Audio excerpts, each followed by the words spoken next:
আজকে আজকে ঢাকা বারের নির্বাচন অনুষ্ঠান হওয়ার ক্ষেত্রে ২৯ এবং ৩০ এপ্রিল অনুষ্ঠিত হবে।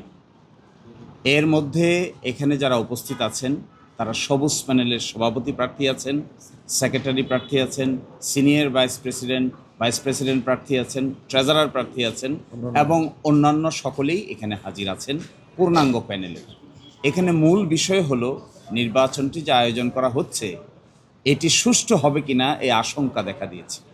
এর পিছনে কারণ হলো নির্বাচন কমিশন গঠিত হয় যে প্রক্রিয়ায়, তার মধ্যে এতদিন ধরে প্রথাগতভাবে প্রচলিত যে একজন প্রধান হবেন আর ১০ জন হবেন তার সহকারী, এর বাইরে থাকবেন আরও ১০০ জন। এই একজন যিনি প্রধান হবেন এটা সর্বসম্মতিক্রমে সকলেই মেনে নিয়েছে। এরপরে যে ১০ জন হবেন, নিয়ম হলো ৫ জন হবে এক প্যানেল থেকে আর ৫ জন হবে বিবাদমান আরেকটা প্যানেল থেকে। কিন্তু এখানে দেখা যাচ্ছে এই ৫-৫-১০ জনের ভিতরে তারা এককভাবে ৭ জনকে নিয়োগ দিয়েছেন, বাকি ৩ জনকে বলতেছেন অপর পক্ষকে দেওয়ার জন্য। এর বাইরে আরও ১০০ জন আছে, ওই ১০০ জনকে কিভাবে করবেন তারও কোনো সঠিক রূপরেখা তারা দিচ্ছেন না।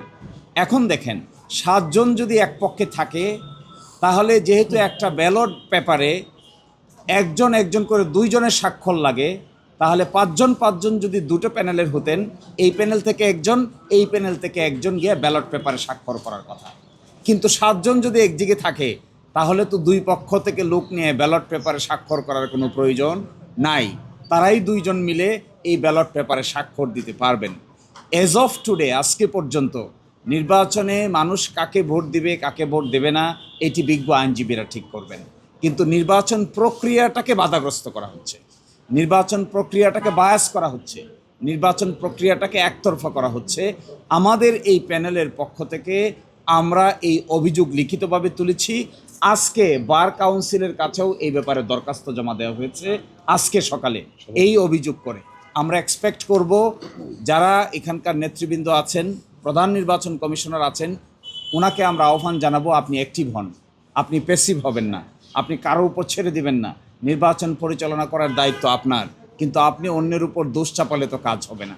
দ্বিতীয়ত হলো অন্য যারা আছেন তাদেরকেও, যারা এর সঙ্গে সম্পৃক্ত, জাতীয়তাবাদী আইনজীবী ফোরামের সঙ্গে যারা সম্পৃক্ত, তাদেরকে আমরা আহ্বান জানাবো একটা সুষ্ঠু ভোটের পরিবেশ তৈরি করুন। আপনারাও সহযোগিতা করুন, আইনজীবীদের আস্থা অর্জন করে সকলেই ভোটে অংশগ্রহণ করুন। যে যাকে মনে চায় ভোট দেখ, তাতে আমাদের কোনো আপত্তি নেই। একই সাথে আমরা ওই দিনও বলেছিলাম যে গঠনতন্ত্রে আছে যে ভোট গণনার সময় ইলেকট্রনিক পদ্ধতি ব্যবহার করা যাবে। আমরা সেটাও বলেছিলাম ওই দিন যে ইলেকট্রনিক পদ্ধতিতে ভোট গণনার সিস্টেমটা চালু করা দরকার। কারণ কি, অতীতে আপনারা দেখেছেন ঢাকা বারের নির্বাচনে ব্যালট বাক্স পর্যন্ত নিয়ে চলে যাওয়া হয়েছে। তো এগুলো আমরা একদম এর পক্ষে নই। আমরা চাই স্বচ্ছ জবাবদিহিতামূলক নির্বাচন হোক। কে হারলো কে জিতলো এটা আমাদের কাছে মূল বিষয় নয়, আমাদের কাছে মূল বিষয় হলো সুষ্ঠু নির্বাচন অনুষ্ঠিত হোক। এর পক্ষেই আজকে সবুজ প্যানেলের সকল নারী পুরুষ মিলে যারা প্যানেলে আছেন সকলে এখানে হাজির হয়েছেন।